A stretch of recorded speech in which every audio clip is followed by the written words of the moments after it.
Recently, Housing.com, the realty portal, forayed into 101 cities across India. They were at 55 cities. They've expanded the website to 101 cities. The list included tier 2 cities like Visakhapatnam, Kanpur, Ludhiana, Rajahmundry, Panchkula, Coimbatore, Vijayawada, Nellore, Guwahati, and of course the list is really long. Some of these cities, in fact many of them, do not even have a population of 1 million people. So the question is, how robust are real estate markets beyond India's top 8 cities? Do they hold enough investment potential? Joining me to slug out the answers are J.C. Sharma, Vice Chairman and Managing Director, Shobha Limited; Ghulam Zia, Executive Director, Knight Frank India; Mohit Goel, CEO of Omaxe; Tarun Mehrotra, Corporate Advisor, Real Estate Development; Nehal Shah, MD, Foliage Group; Sahil Kapoor, Executive Director, Remax India; and Sameer Jasuja, MD and Founder of Prop Equity. Gentlemen, thank you very much for joining me. Okay, so here we're talking about tier 2 cities, though we know that despite all the excitement which came with Mr. Modi coming to power with absolute majority, even tier 1 cities haven't taken off. So before we even go to tier 2 cities, I think the big question, because Mr. Modi has completed 1 year in power, the NDA government with absolute majority, nothing really seems to be happening in real estate. So what is that analysis? I mean, what if you had to score him on the report card of housing, what would it be? Mr. Sharma, start with that. I think we all have done with our results, and most of us have not performed to the expectations, and primarily it has been because of very slow moving market almost in all the cities except Bangalore. We believe that primarily it is on account of whatever had been happening to our economy in the past and high expectation. Going forward, we believe that the macro environment is definitely changing for the better. Somewhere we are seeing some improvements even in NCR market also, and most of the tier 1 cities, hopefully in this financial year, maybe 2 quarters from now, we will see the revival of demand. Okay, so you're saying that some disappointments, but you will see revival in maybe 2 quarters from now. Tarun Mehrotra, you've been in this market long enough. Tell me, are we being optimistic saying that the markets will revive in 2 quarters? Is that too much to expect? Manisha, the real demand should start limping back in tier 1 cities, because the end users will not wait endlessly for the market, because right now the market is in a state of inertia. Everyone's waiting for some event to happen, which clearly will not happen. So the markets will start limping back, and the end user demand will start in a couple of quarters, I'm sure. But coming back to the main topic of the debate, that is there potential in the secondary cities? But I think we are in a state of in this state of inertia also partially because we have such a limited exposure. 8 cities is what controls the real estate market of India, the primary real estate market of India. If these were to include the 29, 28 state capitals, then there is immense potential. Right now what happens, NCR feeds the entire investment requirement of almost the entire North India. Now there are certain, you've seen the success of real estate markets in the north, the secondary markets being the tri-cities of Chandigarh and let's say in the recent years Lucknow. So that's shown that there is a lot of potential if regional magnets are created as an investment hub and if there is enough activity, because there's a lot of latent demand for those kind of products. Okay, so am I hearing that there is demand in at least if you go up to the state capitals? Is that, Tarun, what you're... I'm saying we should start with developing the state capitals, okay, and there is demand even beyond the state capitals. Let's say any city which has 1 million population, look at the housing situation in the country. Go to any secondary city, go to a Meerut, go to a Varanasi, go anywhere. There are small towns. The housing situation is really bad. I mean, the housing is crumbling. There is, on what is the basic demand is water supply, power, schools, education and healthcare. So if you can provide all of this in a modern environment, I think every single city in India is willing to absorb that kind of supply. Okay, Sameer, here we are talking about the fact that even in tier 1 cities, there's so much supply that there isn't enough demand. And like Tarun pointed out, all of NCR is an investor pool, brings in the investor money of all of North India. So who's going to go to other markets?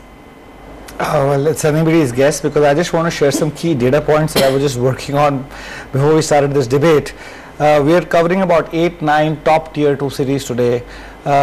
Total number of new launches, Manisha, in all the 8 cities put together last year were 40,000 units. Ah. That's probably lesser than Noida. Right. Right? Less than half of Noida. Not new launches compared to the same time. Same time. All right. Right? We're talking about 47,000 units of organized absorption in these top 8 cities, which would probably be much bigger if put together than a Mumbai, NCR put together, I would say. So what are we really talking about here? That if we're talking about our organized set of developers from the tier 1 cities taking the lead and going into tier 2, tier 3 cities, is there enough organized demand out there? I'm sure there may be if organized development was to come in there, but do the developers today have the bandwidth to even look at beyond the cities that they're operating in? They've clearly demonstrated and demonstrated to the entire country that real estate can't be managed nationally. It's pretty much, from a developer perspective, also become literally a state subject. They can only do well in one such state, and for the to be really frank with you, the economy is still yet to come out of the woods. So if we're talking about 47,000 units being absorbed in an entire year of 8-9 top tier 2 cities, why would you want to look at them? Okay, Mohit, what's your take? You are in some of the top 8 tier 2 cities. Now let's be very clear, these are not, we're not talking about NCR, but markets like Mohali, etc. in North India. Is the slowdown, first of all, worse than what you've seen in a larger market like NCR? How would you poise or juxtapose the two? So basically, I actually don't want to compare the tier 2 cities with tier 1 cities. As Mr. D'Souza rightly pointed out, real estate is very local subject.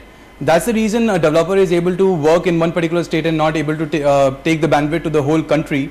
But I just want to bring down to a point which is the ideology of this government, of the nation or the nation. Why is Delhi NCR, Mumbai growing? Why is housing demand growing over there? Because of migration of population going to these cities, going to these metros. And why people are going there? Because of standard of living, because of the job opportunities getting created over there. Correct. If I create job opportunities in these tier 2, tier 3 cities, why would a guy who's born and brought up in Lucknow would come to Delhi and try to work over here or try to settle in Delhi? So that exactly what is happening last 5 years. At least the intention is there. I don't know till when on ground things will happen, when the infrastructure will start happening in these tier 2, tier 3 cities, that or when the job opportunities will be created so that the person do not migrate to Delhi or Mumbai, which is actually good for the nation as well, because then we are creating more metros. I mean, why do India, which is the 7th largest country of the world, why we just have like 7-8 metros? And actually, to be very honest, I just call, say, 5 metros of the country. We should have at least 15-20 metros to cater to the whole country. And depending on the question that, yes, of course, tier 2, tier 3 cities have been facing through this slowdown. The transactions have gone down.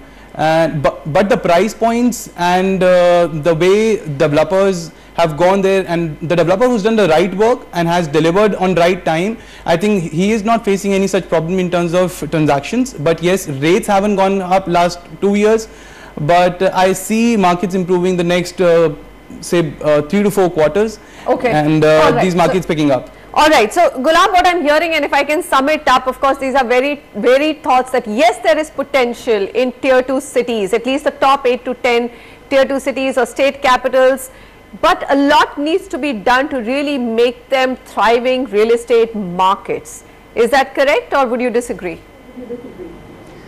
I 100% agree to whatever you said. I have been listening to these arguments about future, arguments about the number of housing units and this and that. I want to highlight just one thing, that if you keep those 7 or 8 cities that you talk about out of this entire discussion, then there are this whole rest of the cities, the whatever number of cities you're talking about, will not have more than 3,000 to 4,000 housing unit absorption in a year. And if you look at another set of 25-30 cities, it will be 1,000 to 2,000 housing units sold in a year. So when you talk about say a Mumbai and Delhi 70,000, 100,000, 90,000 units in a year, these markets are so hopelessly small that for even any developer from these established locations to go across and develop something over there, the markets are so small that when you have an exposure of say doing 1,000 units or 5,000 units, 10,000 units in a city like Mumbai and Delhi, you find that you can't sell more than 200 units in a year in those cities. And that is something which has to be understood well. And as somebody mentioned that it all obviously depends on job creation and the growth of jobs in these cities. I have some data, ISO data, etc., which talks about not more than 3 to 5%. That is the range. Some cities you have only 2% job growth in a year. From 2% to 4% kind of an on an average job growth will obviously not even give you in next couple of years. The housing dwelling requirement will not even shoot up the way you are actually used to of working in these metro cities. So if you are expecting these developers from metro to go there, it's a very small market. This 2 to 4% that you're talking about, the job data that you have, is a national figure that you have?